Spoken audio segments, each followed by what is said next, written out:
Luke 23:46, Jesus called out with a loud voice, "Father, into your hands I commit my spirit."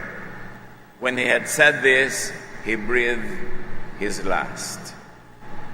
Ang huling linggo ng buhay ng Panginoong Hesus bago siya ipinako sa krus, ang siyang umuokupa ng napakalaking bahagi ng Gospels.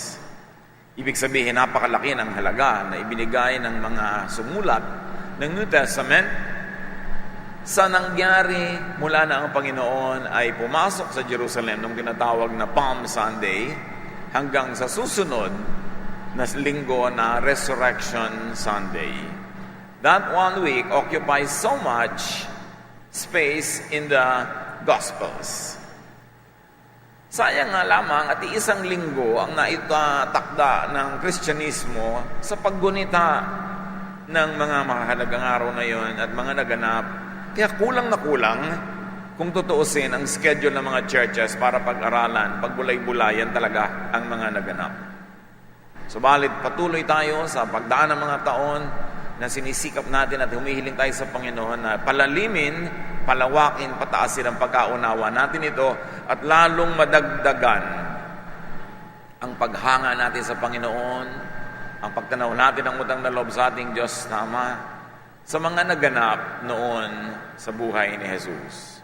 Before dying, the death of Jesus according to Luke. Ama namin, kayo po ang mangaral, mangusap, magturo, umakay sa amin. Linisin niyo po kami, patawarin, hugasan, at ngayon paging dapating tumanggap ng inyong pagpapaliwanag.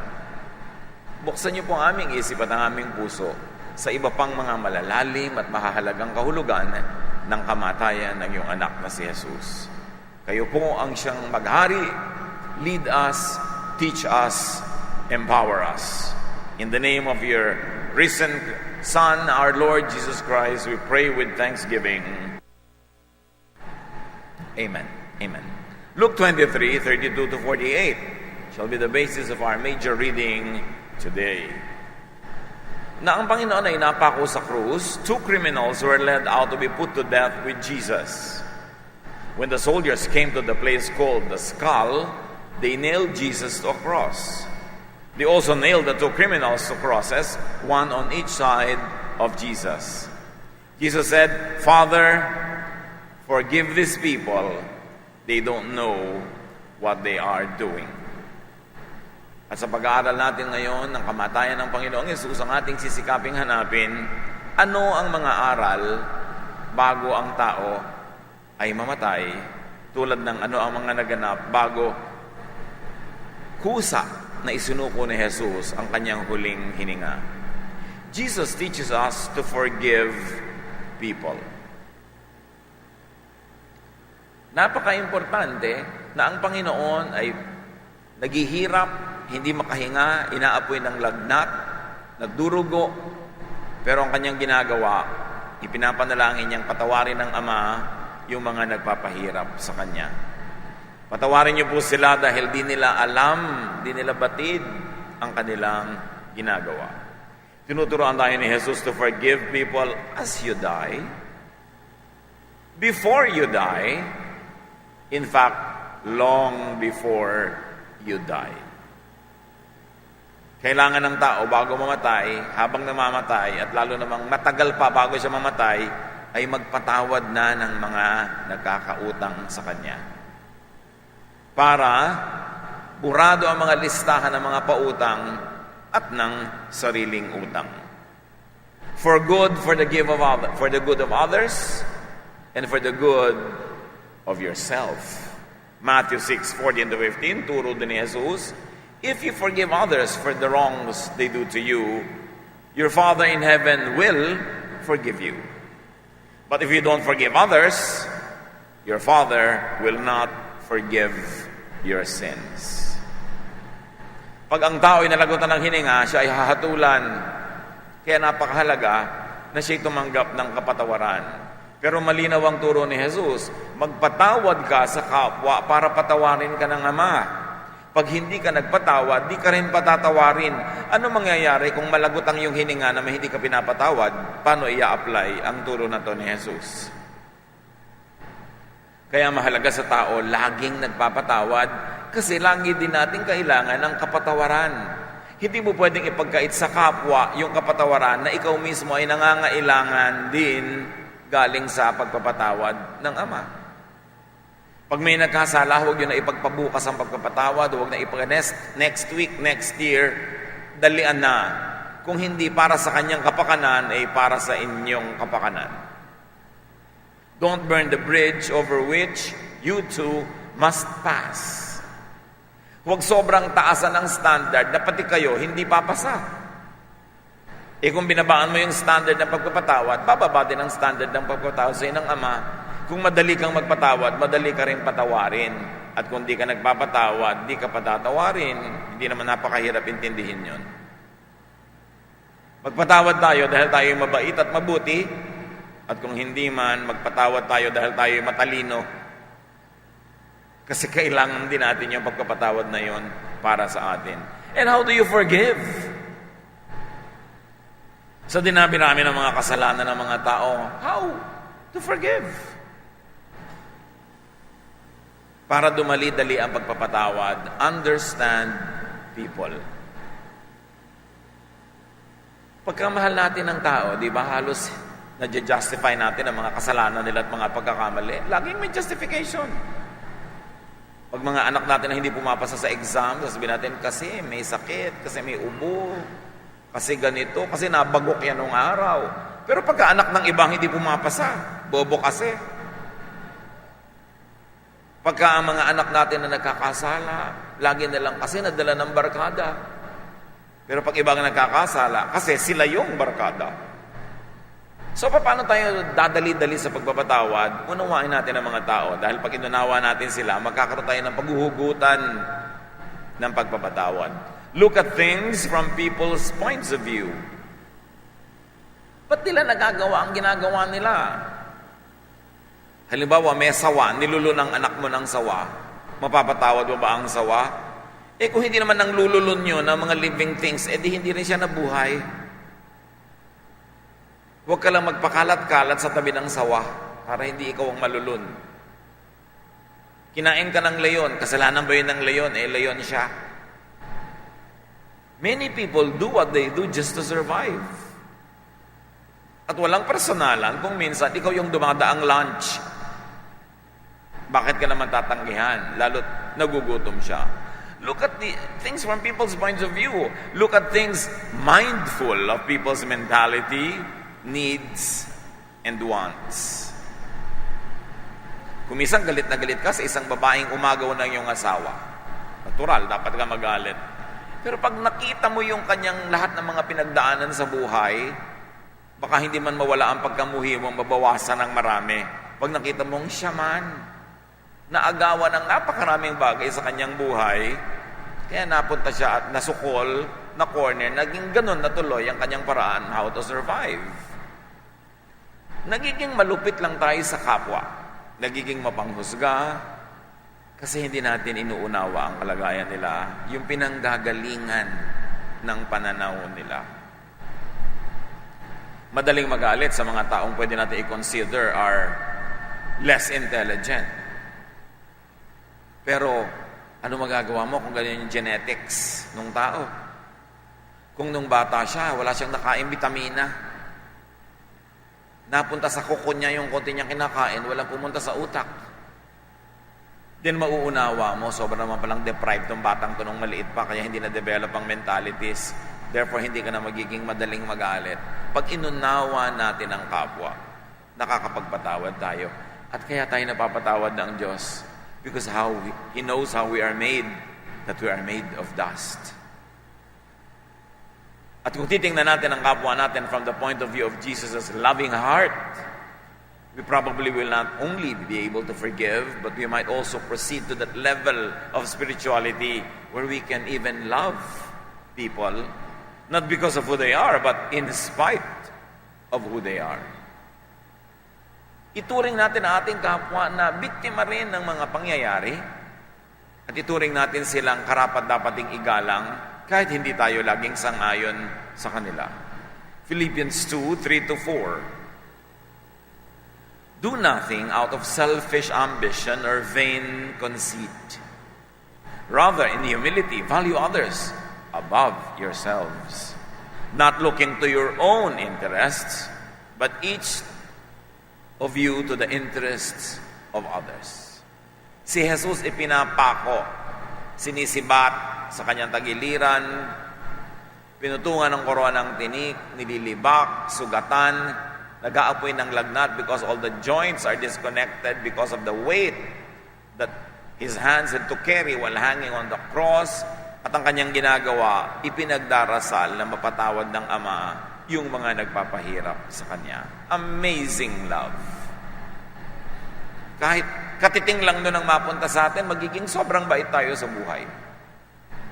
Luke 23:32-48, sa pagpapatuloy, while the crowd stood there watching Jesus, the soldiers gambled for his clothes. The leaders insulted him by saying, he saved others, now he should save himself if he really is God's chosen Messiah. The soldiers made fun of Jesus and brought him some wine. They said, if you are the king of the Jews, save yourself. Above him was a sign that said, this is the king of the Jews. One of the criminals hanging there also insulted Jesus by saying, aren't you the Messiah? Save yourself and save us. But the other criminal told the first one off, don't you fear God? Aren't you getting the same punishment as this man? We got what was coming to us, but he didn't do anything wrong.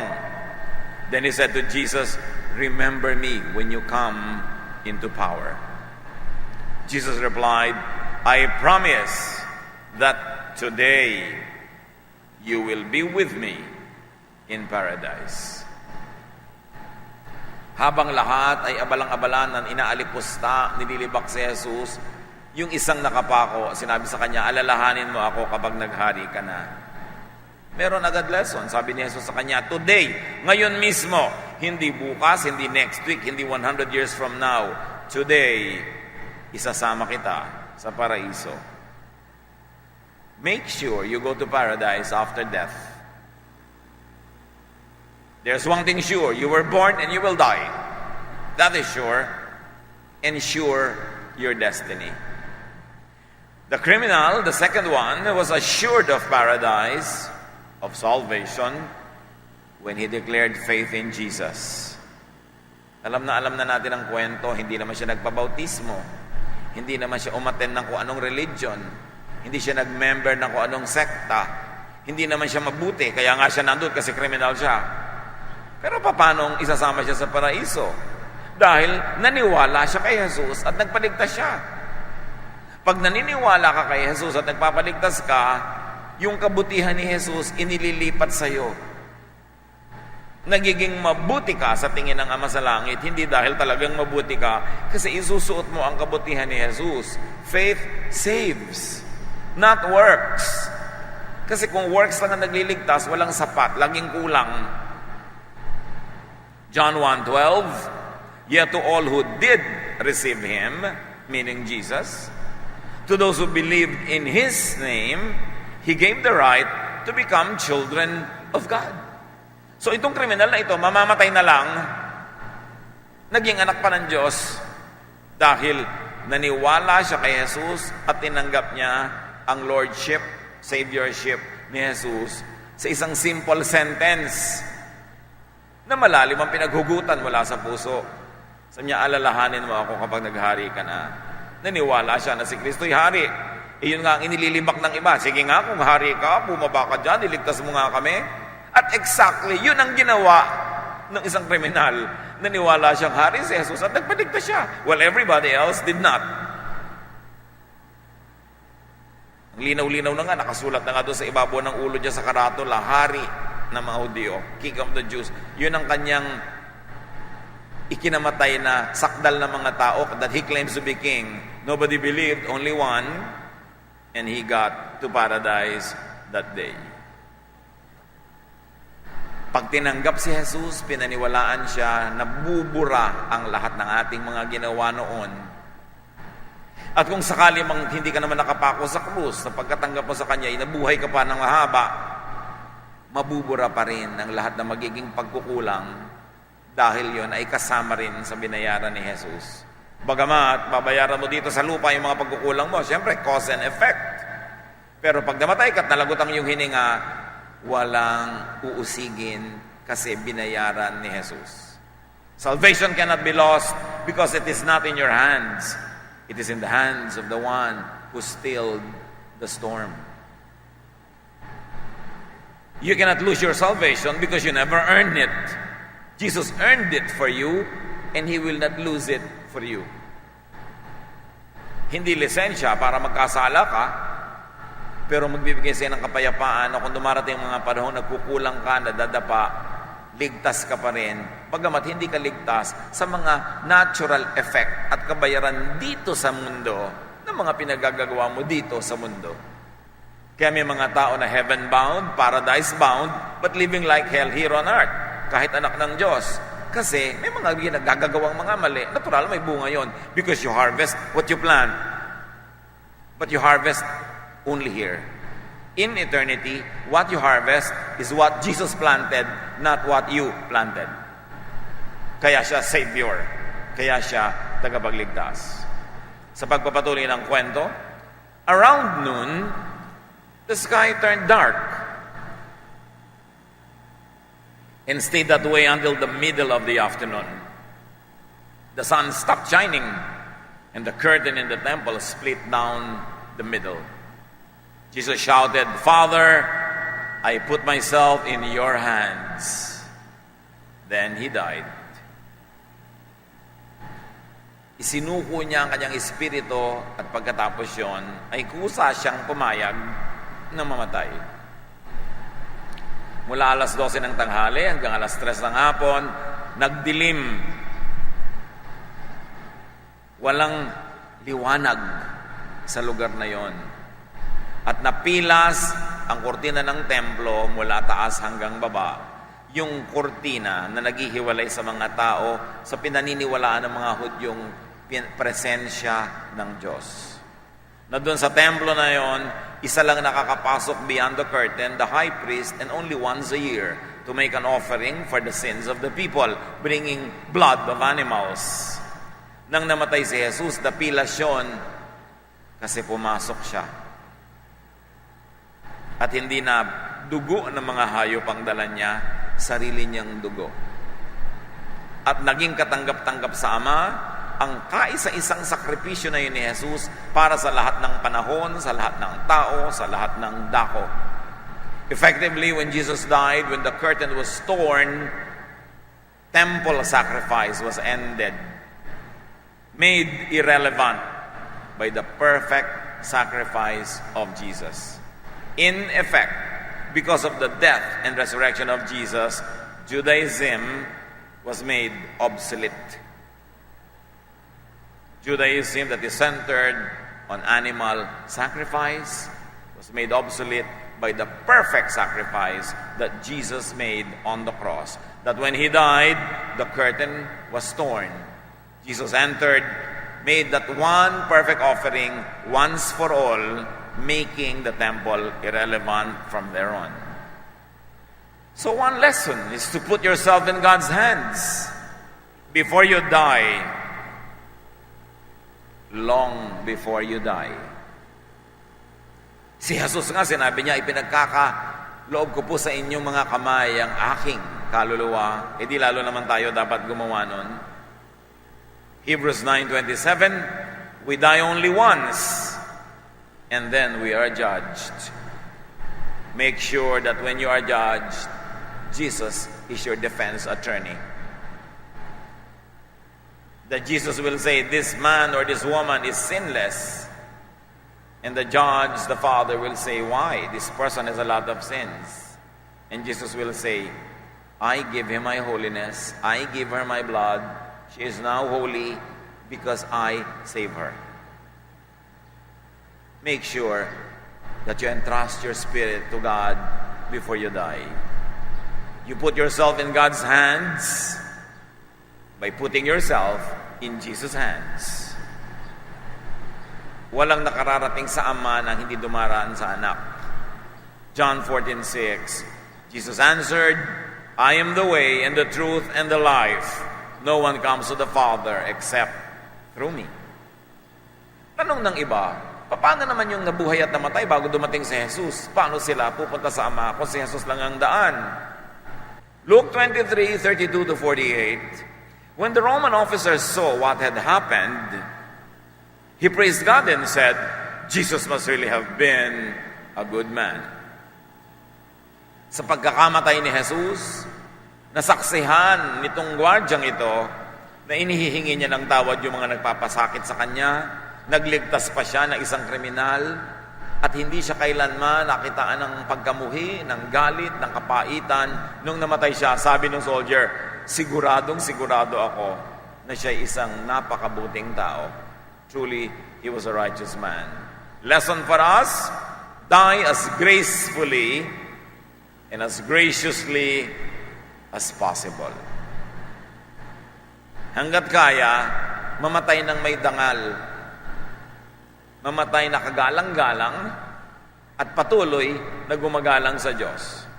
Make and live a good testimony of your faith for the sake of others. Let death be a last opportunity for ministry. Napakagandang exit na pagkalagot ang iyong hininga, people praise God because of your testimony. Die in action, doing good, serving God. Die giving, loving, and die living. Hindi naman masama na inabutan ka ng kamatayan na nagsuswimming sa resort because you die living. Because life is a gift from God. Hindi naman ibig sabihin na dapat pagdating ni Jesus o pagka nalagutan ka ng hininga, dapat inaabutan ka nagmi-mission sa Timbuktu. Well, that is good.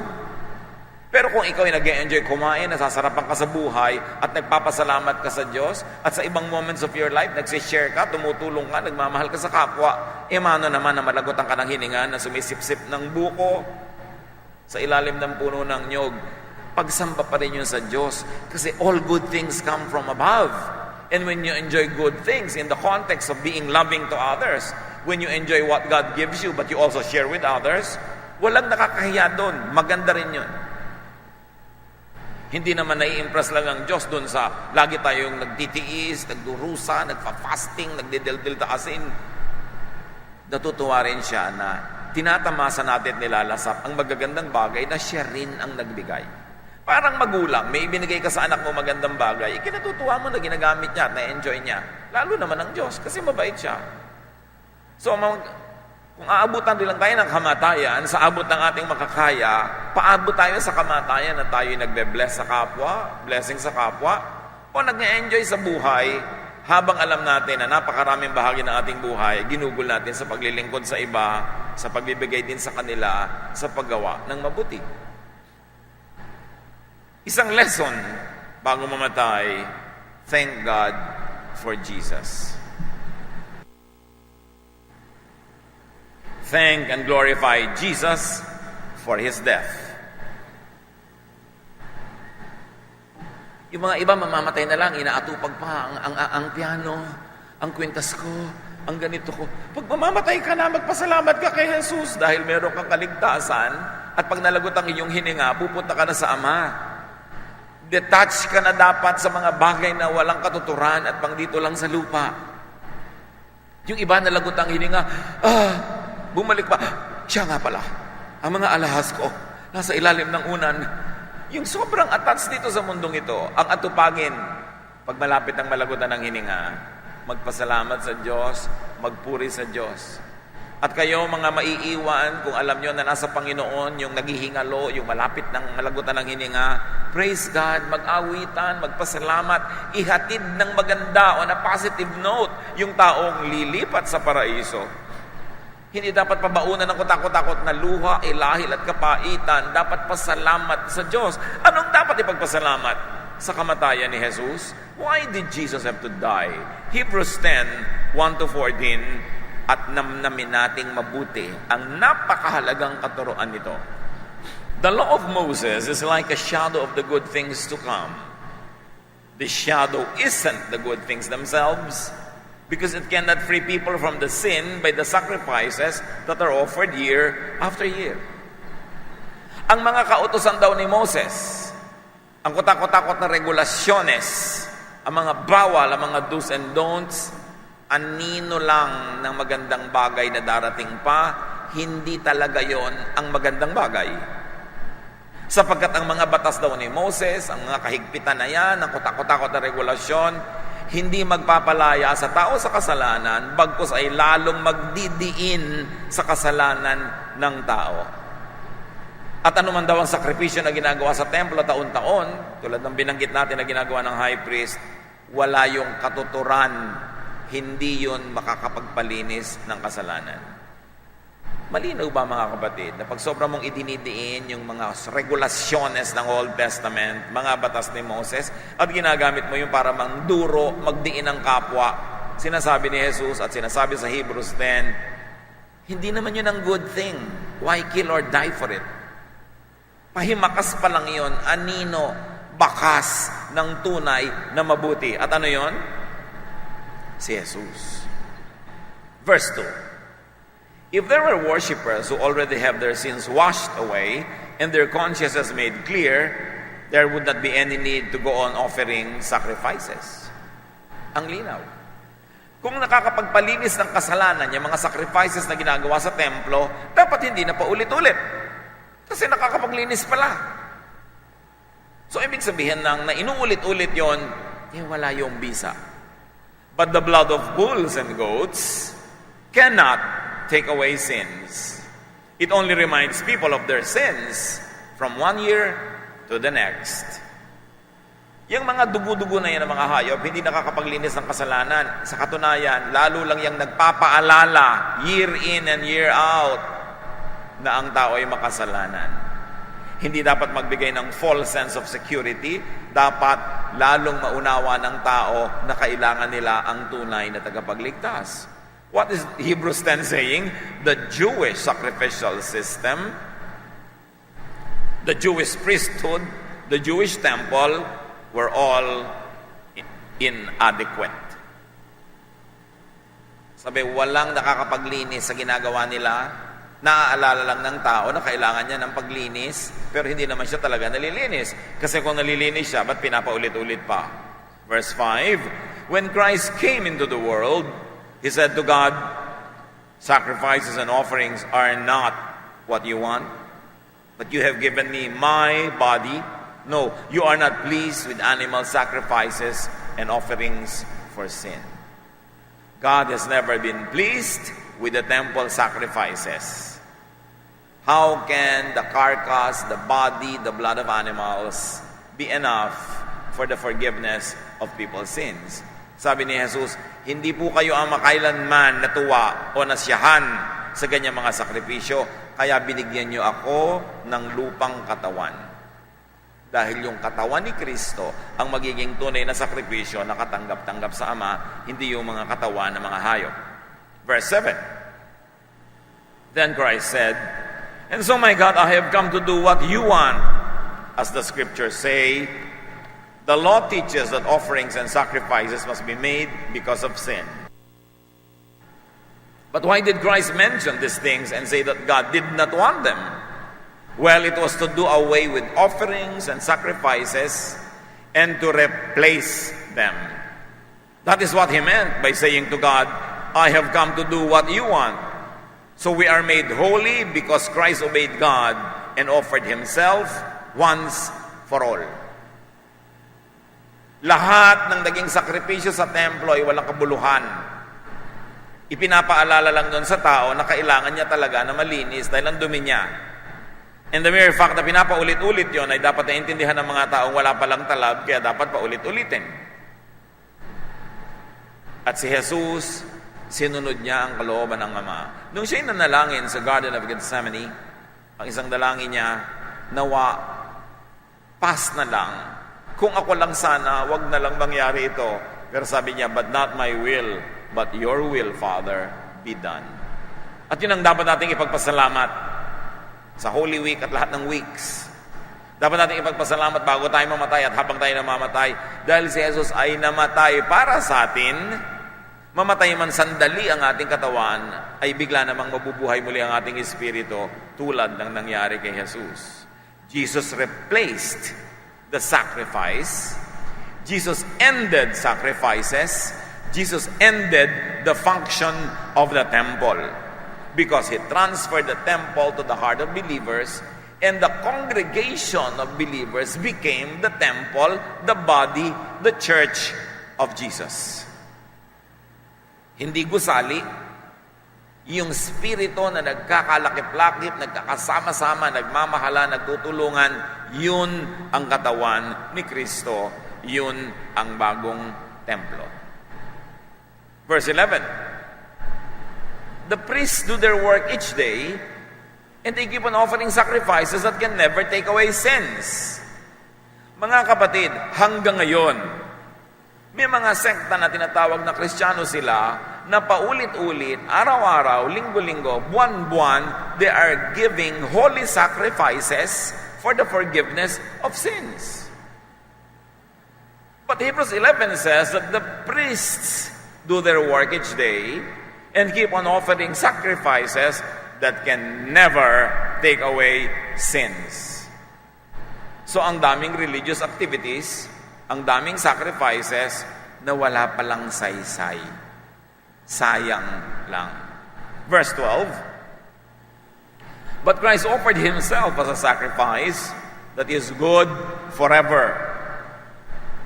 Now He is sitting at God's right side, and He will stay there until His enemies are put under His power. By His one sacrifice, He has forever set free from sin the people He brings to God. Minsan lang sa kaisa-isa na pagpapakasakit ni Jesus, pag-aalan niya ng katawan, hindi katawan ng mga baka, kambing at kung ano-ano, pag-aalan niya ng kanyang dugo, hindi dugo ng mga hayop, minsan lang nasyahan, katanggap-tanggap sa Ama ang sakripisyong ito, at lahat ng mananalig kay Jesus at tatanggap sa Kanya ay aariing malinis, ganap, banal dahil inililipat sa kanila ang lahat ng katangian ni Jesus. Kaya si Jesus tagapagligtas. Yan ang dapat unawain, ipagpasalamat, gunitain, ituro tuwing Holy Week at sa lahat ng weeks of the year. There are no more need for sacrifices that are meant to earn forgiveness, cleansing, and salvation. May sakripisyo pa. Ano yon? Yung gusto mo sabukain itong kaharap mo pero sinisikap mo siyang mahalin. Yun ang sakripisyo. Yung gusto mo siyang dominahin pero binibigyan mo siya ng kalayaan. Gusto mo siyang lamangan pero nagiging patas ka sa kanya. Yun ang mga sakripisyong may kabuluhan pa. Yung pagsasakripisyo para maging mabait at mabuti sa kapwa. Pero yung pagsasakripisyo para patawarin ka ng Diyos, hampasin mo ang iyong sarili, lumakad ka ng paluhod, di ka kumain hanggang mangayayat ka, walang points yun. Hindi na gusto ng Diyos ng sakripisyo dahil wala namang nagagawa at napapala tayo sa sakripisyo. Yung kaisa-isang sakripisyo lang ni Jesus ang katanggap-tanggap sa Diyos. Wala nang iba. As far as salvation is concerned. Pero yung nagsasakripisyo ka, nagtitimpi ka para hindi ka gumawa ng masama, magandang sakripisyo yan. Nagsasakripisyo ka na huwag kang maging maramot, makasarili, magandang sakripisyo pa rin yun. Kasi wala namang kinalaman sa kaligtasan mo yon, ang may kinalaman yon sa pagiging maibigin mo. And Jesus left only one commandment, and that is to love one another. So yung nagsasakripisyo tayo para maging mabait, mabuti, maibigin, maganda yon. Pero hindi ka magsasakripisyo para mapatawad ang iyong kasalanan. Hindi mo kailangan magsakripisyo para dinggin ang iyong mga dalangin. Diyos ko, hindi po ako kakain ng masarap ng 9 na linggo para lang dinggin yung aking panalangin. Ano tingin mo sa Diyos, sadista? Diyos ko, ito po yung tubig, pagkalamig-lamig, ang sarap, pero hindi ko iinumin bilang sakripisyo. Anong gusto mong palabasin na gusto ng Diyos na mauhaw ka? Hindi po ako magpapakasarap. Ano tingin mo sa Diyos? Natutuwa pag hindi ka nasisyahan? Maraming sakripisyo nakakainsulto sa Diyos. Dinggin ka lamang kung ano-anong gagawin mo sa sarili, papahirapan mo ang iyong katawan.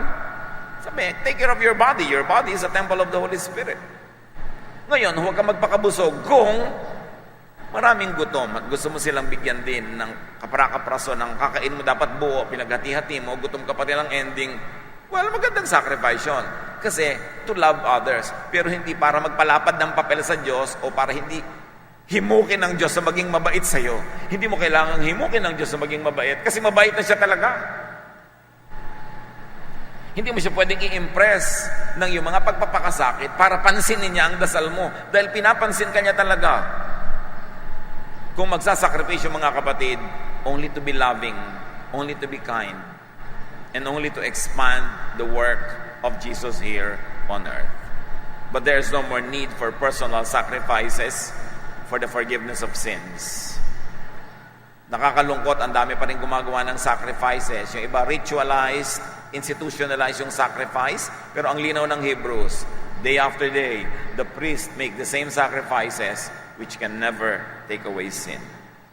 So how do you celebrate the beauty of the death of Jesus? Not by being overly sad, hindi sa pagdadrama, kundi sa paggawa ng gawain ni Jesus. Kung namatay man ang lupang katawan ni Jesus, the only correct way to thank Him is hayaan ng Espiritu ni Jesus na mabuhay sa katawan mo ngayon na buhay pa rin. Para yung hindi na ginagawa ng katawan ni Kristo dahil namatay na yun at namalisa si Kristo dito sa lupa, para yung hindi na nagagawa niya ay gawin sa pamamagitan natin ng mga buhay na templo ng Diyos at magiging extension ng gawain ni Jesus. Let Jesus continue His work in your body and through your body. Let Jesus walk through your feet, help through your hands, soothe people through your loving words. Let Jesus live in you so that Jesus can continue His good work using your body. That's why your body is now a living sacrifice, not a dead sacrifice. Sa pamamagitan ng pagiging buhay, masipag, matulungin, si Kristo ay nabubuhay pa rin, hindi lang sa iisang katawan na isinuot niya, kundi sa katawan nating lahat na naging templo ng Kanyang Espiritu. That is how you honor Jesus. That is how you glorify God. That is how you commemorate Holy Week. By letting the Spirit of Jesus live in you and to do His good works through your body. And then we become living, not dead, sacrifices. Ano ang mga leksyon? Marami. Pagbulay-bulayan natin sapagkat napakaraming itinuturo. At dahil hindi sapat ang mga panahon sa loob ng church and our corporate and group gatherings, read the Gospels yourselves. Do yourself a favor. Itong Holy Week na ito, maraming bakasyon, basahin nyo ang Matthew, Mark, Luke, and John. At hindi dapat sakripisyo ang tingin doon. Isang magandang investment sa pag-unawa nyo sa Panginoong Jesus. Dear Lord, we thank you for the privilege of being called your children because of what your only Son did for us. We have become your children. Salamat, Panginoon, ang aming mga kasalanan noon, ngayon at bukas, kasama sa hinugasan na ni Jesus. Gawin nawa namin ito, Panginoon, na kalakasan upang gumawa ng mabuti, hindi lisensya para gumawa ng mali. At nawa, sa pag-unawa namin at paggunita sa kamatayan at pagkabuhay ng muli ng iyong anak na si Jesus, siya ay payagan naming mabuhay sa aming mga lupang katawan para dumami ang mga Kristo, dumami ang mga Jesus, at lalong magiging bigo ang ginawa ng mga Hudyo na siya ay patayin. Hayaan niyo, Panginoon, ang iyong anak na si Jesus mabuhay sa amin at kami maging kasangkapan para bumuhay ng marami pang ibang kaluluwa. Pagbulay-bulayan natin, mga kapatid, ang kahulugan nito sa ating practical life every day. In silence, be one in spirit, seek the Lord's guidance on how these lessons might apply